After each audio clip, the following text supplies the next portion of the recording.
बच्चों, आज मैं आपको संस्कृत का कक्षा 9th और 10th के लिए जो क्वेश्चन पेपर आता है उसमें क्वेश्चन पेपर में कुछ निर्देश होते हैं। सबसे पहले आप उसको बहुत बच्चे ध्यान नहीं देते हैं और वो निर्देश को बिना पढ़े उत्तर लिख लेते हैं। कभी कभी क्या होता है, सही उत्तर लिखते हुए बच्चों की उत्तर का मार्क नहीं मिलता।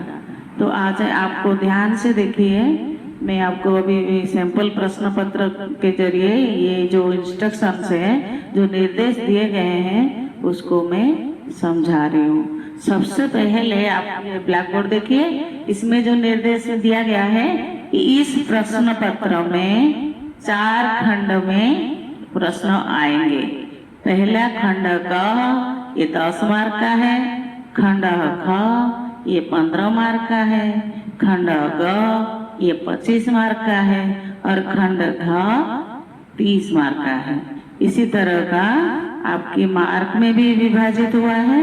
और आपका ये देखो, सबसे इम्पोर्टेंट खंड घ है, इसमें 30 मार्क्स है। अगर इसमें आप कोई भी प्रश्न छोड़ देते हैं या कुछ इसी तरह का निर्देश नहीं मानते तो आप सब कुछ परिश्रम करते हुए भी आपको मार्क में कमी आ जाएगी। और ये देखिए, समय यहाँ होरा त्रयम लिखा है, इसका मतलब है समय 3 घंटे का है।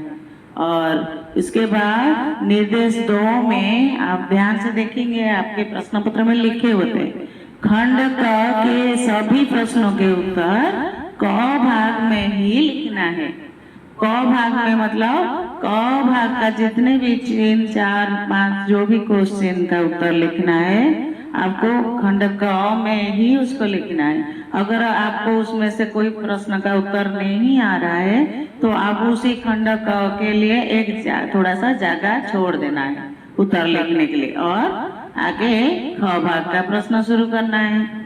इसी तरह का ख भाग में कोई क्वेश्चन है और आपको आया नहीं है तो आप ख भाग में ही थोड़ा सा जगह छोड़ देंगे। और ऐसे ही ग भाग और घ भाग में आप क्रम के हिसाब से आप प्रश्नों का उत्तर लिखेंगे। क भाग का प्रश्न ख भाग में नहीं लिखना है।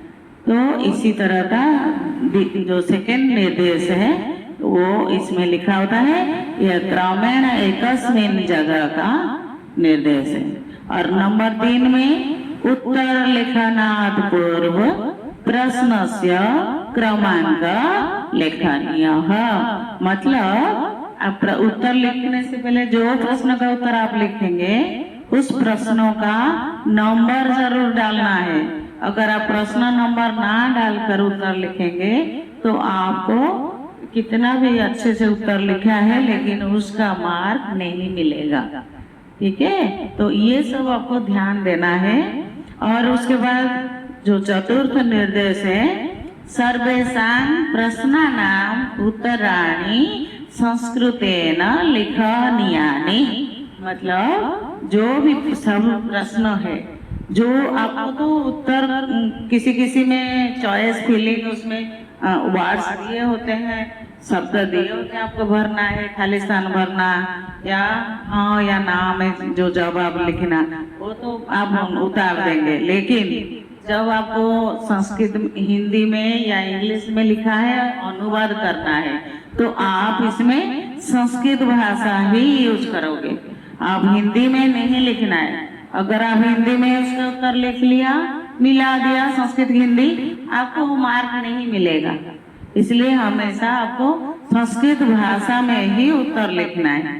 और जो निर्देश 5 है, इसमें है प्रश्नानां निर्देशाः ध्यानेन अवश्यं पठनीयाः। मतलब प्रश्नों का निर्देश के अनुसार आपको ध्यान से पढ़कर उत्तर लिखना है।